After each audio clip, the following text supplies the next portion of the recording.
and then we'll talk. Okay. Welcome to another day and another day of Dose of Did You Know? And with me is, okay, so Leanne and I met through a message that I did with another, with Lori Beth Robbins. Yes. And I loved your energy. And I'm like, okay, we have to do something. Now, of course, I dropped the ball this last 4 days because we got our, whatever, all my excuses that I'm going to give you. Doesn't matter, that I looked at my phone. I was like, shit, I missed your call 3 days ago because I was waiting for it. And it never popped up.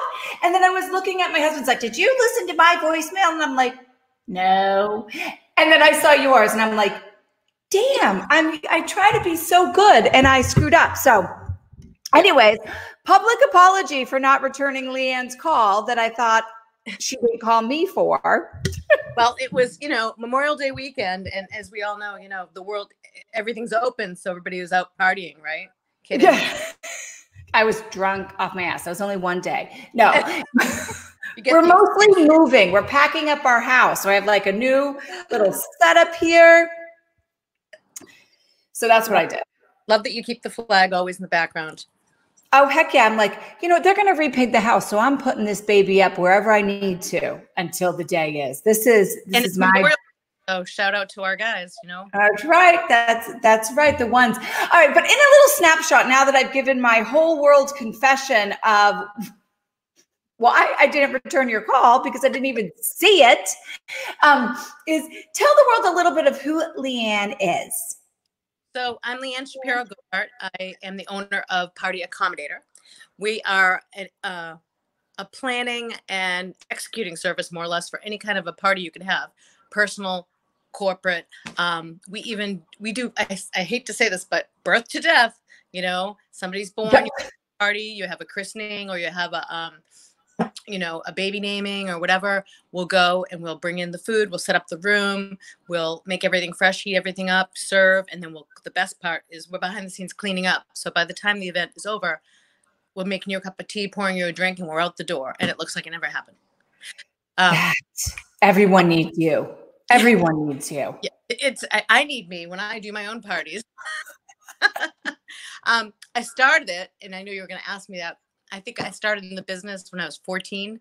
So really? I was pretty ancient right now, and somebody asked me to help out at a party, and I was working at a restaurant bussing tables, and then kind of caught on through the years, went to school for other things, blah, blah, blah. Went to college for hotel restaurant management, got my degree in that, went into the hotel industry. I am not a 6 a.m. girl. No, I'm not a front desk girl. I got to keep moving. Went through a bunch of jobs, everything from insurance to selling television and radio space. I wound up going through a little bit of change, getting a divorce about 8 years ago. And I decided instead of doing 3 different jobs, I was recruiting engineers. I was doing this on the weekend, blah, blah, blah. I decided to stick both feet in on one thing and focus. And it's been a great business. Isn't that something I find that the best evolutions of people come through some sort of major transition in their life or eye-opening moment. Now, I always wish that I didn't have to go through that crap to get to where I was, but but I'm I always say, I'm thick, really, really thick. I got to get hit upside the head a lot. Hence my, TBI, apparently, to make a change. But you made a change. But do you think it was because of the divorce? I don't want to get into your personal business. You can tell me to shut up, but. No, and it's very amicable. I mean, it started out, not good, but it's very amicable to the point that we can raise our child and do, go visit the college together, do all that. And that's really important because that gives you peace. You have to come with your past and things that didn't serve you anymore. And I think that is kind of an ongoing theme now that we've got this COVID thing going on. I think you're really finding out what you don't want, who you don't want in your life, what you don't want to be doing, what you don't want to waste time on, but it gets you. I think the shit's getting real. I think the shit did get real. And, and maybe it's because I'm in my 3rd marriage. The first one doesn't really count. I mean, yes, it counted, but I was young, and so Test we're run. going to write that one off. Like it never happened. But I feel like now that I'm older and more experienced in life, that there are certain things that I won't let, before I would let my husband hold me back. Like I thought I had to be this traditional something or rather. So if and maybe it's my Italian growing up, because I did the same sort of stuff in my family business. I did what I was supposed to do, be the good Italian daughter, be the good Italian wife, and you kind of forget who you are. So I'm wondering, just like blatantly, was that maybe when you were married, did you not go full in because you had this obligation of being married? Does that make sense? Or Married, I was working 2 to 3 jobs, and yeah. cooking and all the cleaning and all the grocery shopping, and he did everything, you know, to fix the house, and was working full time. And it worked because we only had to do a little part-time daycare, which she needed, only child. And it kind of worked, but it also, you know, we grew apart. We didn't want the same things, and that's okay. You know, it's okay. I made peace with it, and he made peace with it, and you know, it was just a chapter. Now it's time for a new chapter. And in that, I'm also thinking and relating that to modern times. So right now, okay, I've been party accommodator extraordinaire. That's partyaccommodator.com. If things ever come back, they will slowly. But now I'm thinking I need to branch out. I'm a little older. Do I need to be running around doing these events and, you know, killing myself physically? Is it time for me to morph again? It's been 8 years. I know. Yeah. And they say like your hair changes, your skin changes after every 7 years, right? You can, as human beings, we change every 7 years. So I think the universe is trying to say to all of us, let's go in a different route. Yeah. And that's kind of what we talked about. How can we, with your energy, because I got to tell you guys, when we first came on, before I met her, like our first ever meeting, you know, so I've never seen her in person. It's only like through like messaging. She comes on and because it was Cinco de Mayo. So she had her beret and she had this. And I'm like, I think I'm in love. Like It's your alter ego. I don't know what the universe is saying, but it definitely has a big heart around this chick that I want to do something with to bring that energy. So anyways, that's our little like thing that we're kind of working on. But you're right. There's so many people that I know actually entrepreneurial minded, whether they've either owned their own business or not. I feel like entrepreneurial mind means that they're willing to step into an uncomfortable zone. They're willing to do things maybe that they haven't done before. They're a little adventurous, although I don't like roller coasters, but that's what entrepreneurial means to me. And I feel they're blossoming. They're coming together. They're not, people that maybe wouldn't work with other people before are now open-minded to that. And I think it's the way of the world. It's the new, I don't want to say the new way. It's the way it's always been, but people have been too up their ass to do something about it. Well, it's very complacent. And now there's no time for complacency. We need movement. We need to move forward. And I've been fighting with this the last 2 weeks. You know, last 2 months, I've had a little bit of a pity party. I'm not going to lie. Because I love what I do. I absolutely love my clients. I miss them. You know, I had a few clients were like going to still move forward. And I said, I love you. I love what I do. But you have that wedding and they just want to do a small little impromptu wedding, 50 people. I said, one person leaves that event sick.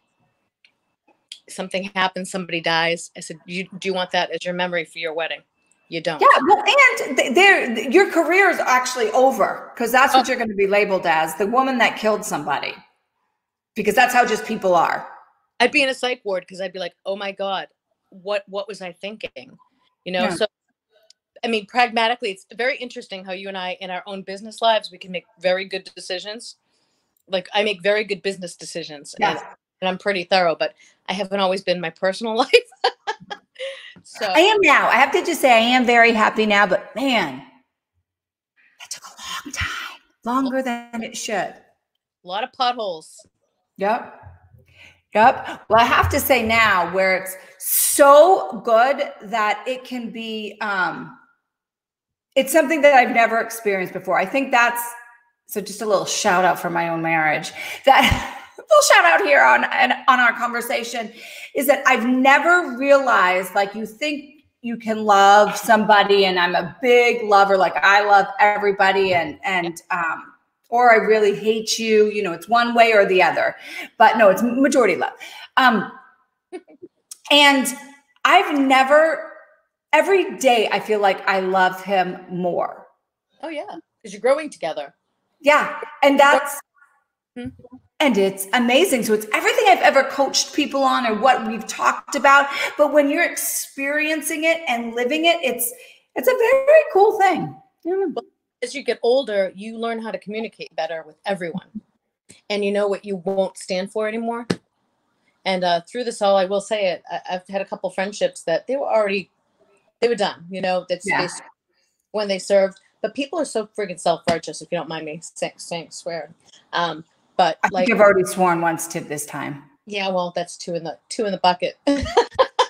So what happened was you know, people are really going on Facebook and they're shaming people for like going to New Hampshire for the day because things opened up in New Hampshire. I'm right on the border of New Hampshire. I'm like 10 minutes. It's like going the next town over to me. Yeah.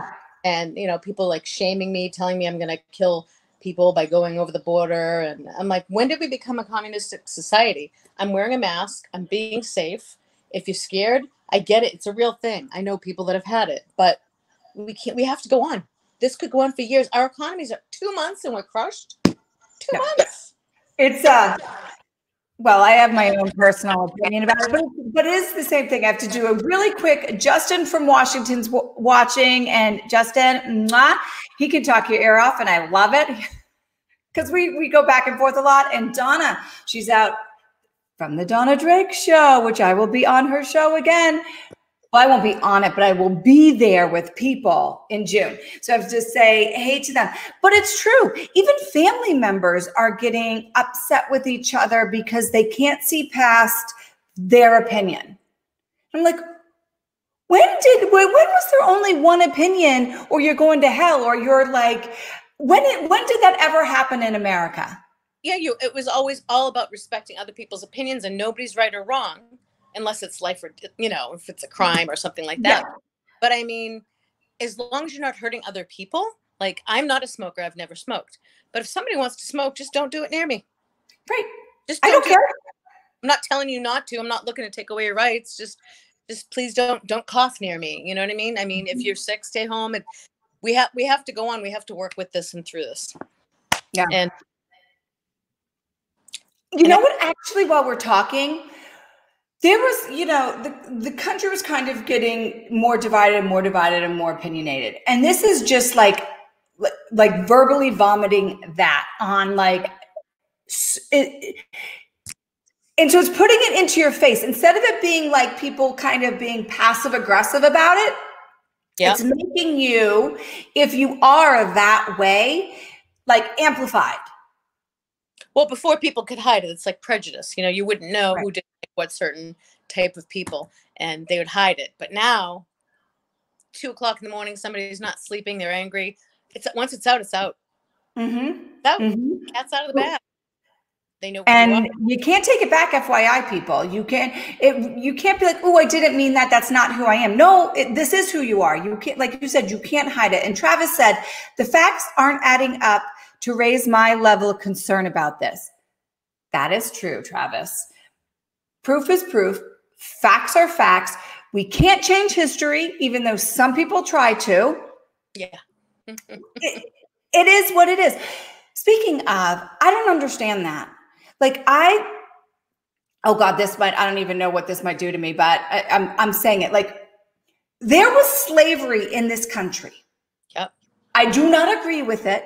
I am against slavery, okay? Yep.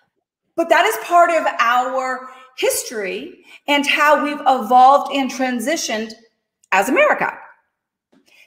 I have a problem with people trying to hide that there was slavery, trying to change what is being taught, that it didn't exist. And it still does exist in other countries. And it still exists here. It exists here, yes. And there's definitely, I mean, there was just a story on the news. These two guys they were white guys, and they chased down this guy who was black, and he was in a house, and they assumed he was doing the worst. He was a neighbor just checking out. I've gone into people's houses, and when they're under construction, it's all open. Like, oh, what are they doing?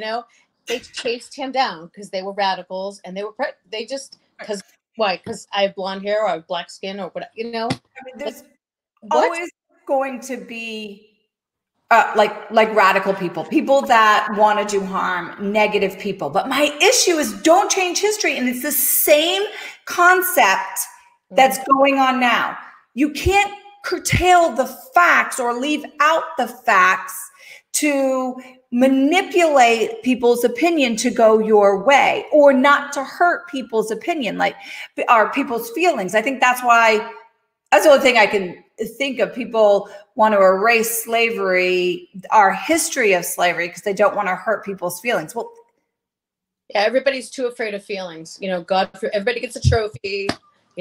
Johnny can't cry. It's important for him to cry. He needs to miss things. He needs to lose things. Things break. And Justin said, erasing the Confederate history, it's a bad idea. Years ago, sadly, I was in, it is. But that shit happens. Yep. It happened. And we need to learn from history, or history will repeat itself. That is, how do you make that up? That's been a saying forever. So I think we need to, just like history, we can't erase it. Nope. We can learn from it so it doesn't happen again. Same thing with this. Same thing with what's going on. You're living through a major historical moment here, because we've had many pandemics. It has just never been highlighted like this. We've had worse pandemics that have killed more people, but nobody talks about it, and it wasn't so publicized. They didn't use the American people as weapons. Yeah, so let's learn from this, everybody. Pawns. Right now, I feel like a pawn. I feel like I'm a sheep.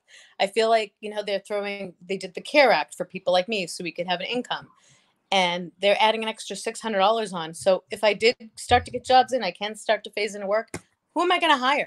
Nobody's going to work for me. We're supplying bread and circus so that they want us dumb and fat and, have enough money. Bread and circus, everybody. It's like the Greek times with the Colosseum. And then you watch the shows on TV, and that's our circus. It's definitely a circus. It's not when I was watching our Governor Baker speak, he would speak, and then he had the people in the audience, that the newscasters asking questions. You can't hear them every single time. He doesn't even give them a microphone. I'm like, what is that?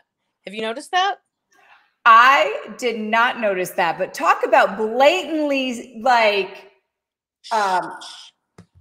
saying nope, I'm going to answer what I want to answer. I'm going to say what I want to say. You don't even know if the answers that he is saying has anything to do with the question being asked. No, I was blown away, and none of them are wearing masks, but they're telling us to wear masks. And then they're all spitting into the same microphone and not cleaning it. Which, if you believe that, be consistent. Be thorough. Just like they don't need to pay taxes, but we do. They don't need the health system that they put on us, but we do. Come on. Yeah. It's like an eye-opening moment here of, what's the word I'm looking for? Of revolution. Hypocrisy. What? Of hypocrisy. It's like in your face hypocrisy. And there will be a revolution. Oh, I'm ready to dump tea. I'm ready to dump tea. I wonder what the revolution will, I guess we're living it, but I'm so close to it that I'm not actually seeing the development of the revolution. I've been seeing it. I think that, people want America back. They want freedom back. I'm seeing more cars driving around with flags than I've ever seen. I'm seeing more people write on lawns, and there's so many good people out there writing in the windows. We got this, stay safe. But they're definitely using fear. Fear is a great way to control people. It is a tool. I got to read what Brian wrote. History is the foundation of today's actions, but some of the history that gets brought up has been gone for decades. It's crazy to link today's citizens to anything that happened years ago. Be fair. Fair is fair. Big picture, not microscope analyzing. That is true. They say beware of not being aware of your past, because it can come back. So you have to be aware of your past, like you and I, our lives before were so different. If we didn't have that, we wouldn't be who we are now. So we needed to learn. It's very important to know your past and your history. And out of respect for all those people that were slaves and, you know, people that have died in wars. We have to. Which that's what learning is. But we can't, but he's right. We cannot even compare that history to what's going on now. And when I talked about slaves, I'm talking about the underground sex like slavery that was, that is actually part of, like, they pulled out the tunnels that were there just recently in New York with the shutdown and stuff like that. Which is, it's a different kind of slavery, but you know, whatever. But slavery nonetheless, yeah. But he is true. We won't repeat that kind of history because the majority of us have been educated on it and have developed an evolved opinion of that. Just like, you know, so, but we can't take it away. Well, I'm such a big proponent of the history of knowing where we came from, even our own personal history, because it proves to us genetically what is coded within us. Although I will not do the DNA test because I do not want the government knowing my DNA. I know I did it, and I'm like, oh great, now they're gonna frame me for something. You know, like, so I have a clean record for this whole life, and now I'm going down now. Old school DNA, like through that ancestry thing, not using my actual DNA. I find is important. But I think Ms. Leanne and I are going to have an open discussion more regularly about stuff. Well, and I think the day-to-day, everybody is struggling on a different capacity. The people on the front lines are overwhelmed because they can't be with their families. The people that are home collecting, waiting for their businesses to come back, are trying to figure out how they're going to hold on to their places where they live and feed their kids and homeschool their kids. There's just so many ripple effects to this, but I'm also seeing a lot of ingenuity come out of it. I'm seeing people, you know, like entrepreneurs and others come out and they're doing things that they never thought they'd do. So with one door shuts, another one opens. I'm trying to do the same. I've always wanted to do the coaching thing. I've always wanted to, like, you know, like you, talk to people, help people through. Yeah. And, you know, sometimes in doing this, you and I can bring up different subjects that we've been through, and people can write in and they can, you know, say, I'm going through this, and we can bring up the topic and say how we got through it. And sometimes we can ask them, you know, going through this right now, trying to, does anybody have any ideas on this thought? You know, like, even if it's moving, like, you know, I got a lot. And so FYI, I think I'm going to make this, an education. So I'm moving. This is oh, I lost Leanne. She must have got a call. She's back. So, you know what happened? Bam came on and made me, no, I pressed erase, go away. Oh, whoops. What was I saying? I lost my train of thought here for a second. Oh, about moving. So I learn from experience. That's why I think I love history, and I want to learn from history and understand things because I learn through experiences. Okay. So there's that. So we're moving from, I'll do a tour of my house later. We're moving from a house that we raised 6 children in, and we're building a house. So we had these options, okay? And it took a long time to, like, that we were going to actually do this. This is one of those dreams of ours to have, to build this house together. And so what do you do? Do you rent something? Like, where do you stay in this interim? Interim, I can't say that word. Interim of it. Interim, yeah. Thank you. We decided to buy an RV. So we're going to live in an RV. And there's a lot of stuff. There's a lot of stuff when you're moving, just in general, right? You get rid of stuff, you purge, you pack. How do you pack? How do you stay organized? But then how do you go into a very small 25-foot area that you're going to live in for at least a year, unless it gets too cold and everything freezes and we have to, like, go somewhere. But the plan is to live in it. It's going to be very interesting. I've had some thoughts on this. So I also am moving. I'm making an addition. I had sold my home 3 years ago. I raised my daughter through high school, and I said, we were divorced, so I would sell it the day that she graduated, which worked out. So it was the big move because we were in the house for 21 years worth of stuff, right? Mm-hmm. So this time we're going to move in with my mom and help her out, and she'll Yep. be helping us out. But I know we're going to be like you. We're going to be, interim. We're going to be, where are we going to be?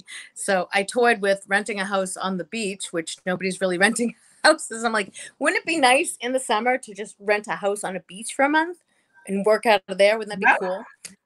But the idea of packing, I hired a professional mover, which maybe we'll have her on our show one day. She's called the Mad Packer. And she came over and she packs companies, residences, businesses. She's amazing. And she tells you how to prioritize. Yeah. And she taught me so much. So my thought is I'm going to temporarily live in my mom's side of the house while it's getting built.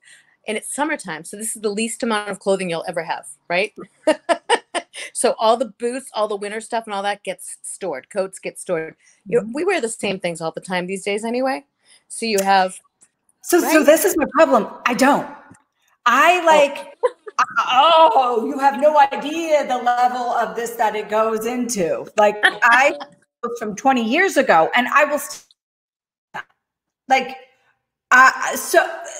I have a system that we're going to do, but it will be people think I'm crazy. No, I told my daughter, I said, each of us gets 4 Rubbermaids to live out of for the next 4 months. And one is toiletries, one is clothing, one is swimwear, whatever, and another one is like some cookware that I'll take with me and makeup. How you do it and how I do it. It'll be 2 totally different. I want to see I want you to report back and let me know how your system. Okay. Oh, it's a very detailed system that will take. My husband's like, "Oh, you're crazy, and I can't believe you want to do this with me." And I'm like, I'm ready for the adventure. I'm ready for something. I'm actually ready for simplicity. Even though I don't want to stay in simplicity, I'm very much excited to have this small, the house is basically as big as this room I'm sitting in right now. And wow. I'm super pumped about it. But I'll do a little walk around and then you can see my new home. Cool. But are you storing everything in a pod? Like storing your things in a pod? No, we have we put a lot of stuff in his dad's basement, which we had, and then we have storage bins. So one will be a storage bin, which is basically going to be my closet that I have to go to. Oh yeah, this is in depth. Change things around, and then a storage bin where we're going to put a lot of our other stuff that we have. So big changes this year. Big changes this year for everybody. Big. It's good. It's a purging year. 2020, the year of purging. I think my friend Lori Beth said 2019 was the year that people were ramping up. I don't know where she got this from. I don't know if it was her spiritual intuition, but she's like, it's the year of the ramping up. And 2020 is the year that things are coming into play. And she said this a while ago. Yes. She said this at the end of 19. So maybe she has knowledge that I don't know about. Well, they say that we haven't had so many changes with the earth and the moon, everything since 2012. 2012 was a huge, everything shifted. I don't know how you were in 2012, but they said 20 is going to be like that. Big shift, big changes. I'll have to think back. Although I don't remember what I did yesterday. So this is going to be a little bit of a jump for me to go back to 2012. I'll have to, I got married in 2012. Oh my goodness. We got married, and that was a big deal because we were engaged for 8 years. We were engaged, something like that. We were engaged for a very long time. And then we said, let's just do it. So that was a big year. Unless I have a big year. Yeah, that was.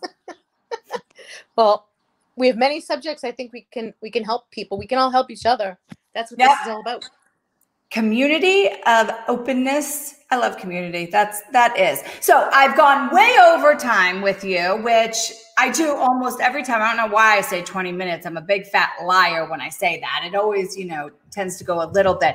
But I do have to ask you, because I ask everybody, is right now in this moment, and when you answer this question, you have to say the first thing that comes to your mind. Don't give me some BS and some in depth that you thought of and it sounds good. The first thing that comes to your mind. What does love mean to you?